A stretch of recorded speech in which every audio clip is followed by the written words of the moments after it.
यहाँ पर देखें, ये जो मैंने पैनल बूस्टर यूज़ किया है, यहाँ पर देखें इसका कनेक्शन कुछ इस तरीके से है।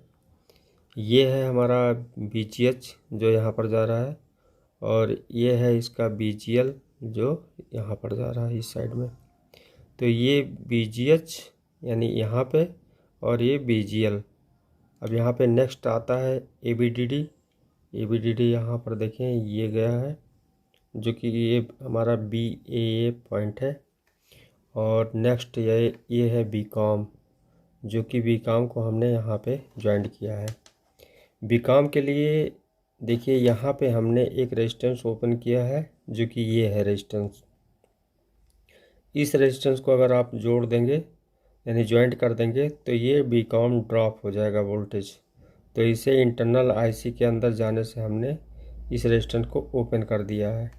यहाँ पे ये जो BGL और BGH की सप्लाई यहाँ पे बन रही थी, इस IC को हमने रिमूव कर दिया है। ये IC हमने यहाँ पे निकाल दिया है। अब आप इसमें कुछ सप्लाई देखें, जैसे यहाँ पर देखें सबसे पहले ये सप्लाई 1.3 वोल्ट मिल रहा है यहाँ पे, और इस जगह पे देखेंगे यहाँ पे 0 वोल्ट है। फिर यहाँ पे बीच में 1.3 वोल्ट, फिर यहाँ पे 3.3 वोल्ट। अब नेक्स्ट आते हैं पैनल वोल्टेज। पैनल वोल्टेज देखेंगे 5 वोल्ट यहाँ पे। फिर इसके बाद यहाँ पे आते हैं, ये देखें BDD की सप्लाई है जो कि 3.3 वोल्ट मिल रहा है, और ये है ग्राउंड जो कि यहीं से इसको सप्लाई दिया गया है ये पैनल बूस्टर मॉड्यूल को।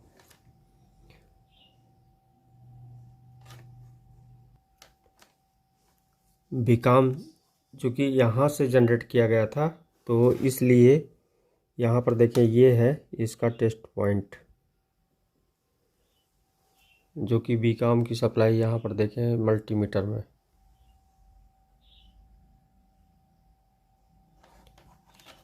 ये हो गया इसका ABDD।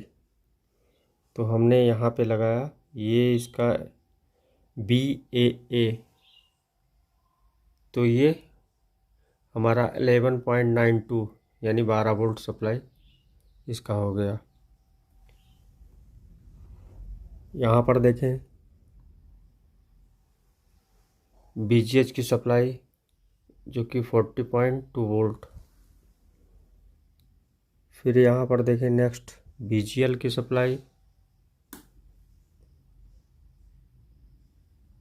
-4.87। ये मैंने यहाँ पे इसलिए वोल्टेज को टेस्ट आउट किया क्योंकि इस पैनल में अक्सर प्रॉब्लम आते हैं। यहाँ पे ज़्यादातर प्रॉब्लम देखने को मिलते हैं ट्रैक, जो मल्टी लेयर ट्रैकिंग है, यानी ट्रैक गया है रास्ता इसका, यहाँ से मान लीजिए यहाँ पे गया है या यहाँ से कफ पे गया है, तो मल्टी लेयर यानी यहाँ से निकला और फिर बैक साइड से होते हुए या इसके इंटरनल होते हुए यहाँ पे गया। तो ये जब ट्रैक कहीं बीच में मिस हो जाते हैं या फॉल्ट हो जाता है, और वहाँ पे अगर वोल्टेज इंडिकेट नहीं दिया गया है या यहाँ पे इंडिकेट दिया गया है और यहाँ से इसका ट्रैक ओपन हो जाए और यहाँ पे कुछ भी ना लिखा हो, तो ये प्रॉब्लम क्रिएट हो जाता है कि ये हमारा वोल्टेज कहाँ से आउट हो रहा है। क्योंकि कोई भी वोल्टेज का फीडबैक होता है, फीडबैक इस IC को पहुँचती है। अगर वो इस IC तक नहीं पहुँचेगी तो वो वोल्टेज कांस्टेंट नहीं रहेगा, तो आप उसको ट्रेस आउट कर पाना काफ़ी कठिन होता है। अगर आपको इस IC के बारे में मालूम है या इस IC का पिन डिटेल आपको मालूम है, तो तब आप इसे ट्रेस आउट आसानी से कर सकते हैं। अगर इसके पिन की डिटेलिंग भी नहीं है और यहाँ पे कुछ भी इंडिकेट नहीं किया गया है वोल्टेज का, तो भी ये प्रॉब्लम क्रिएट होता है। इस प्रॉब्लम को सॉल्व करने के लिए सबसे पहले मेन पॉइंट जो होता है, जहाँ पे इसके ट्रैक गए होते हैं, यानी जहाँ पे इसकी जो ज़रूरत होती है, वहाँ पे आप जब इसकी ट्रेसिंग करते हैं तो ट्रेसिंग करके आप उस जगह पर पहुंचते हैं और उस पहुंचने पर उस जगह पे क्लियर करना होता है। क्लियर करने के बाद जब हमको यहाँ पे वोल्टेज एब्सेंट मिलते हैं या मिलके फिर बंद हो जाते हैं तो उस समय हमारे सामने दो प्रॉब्लम आते हैं।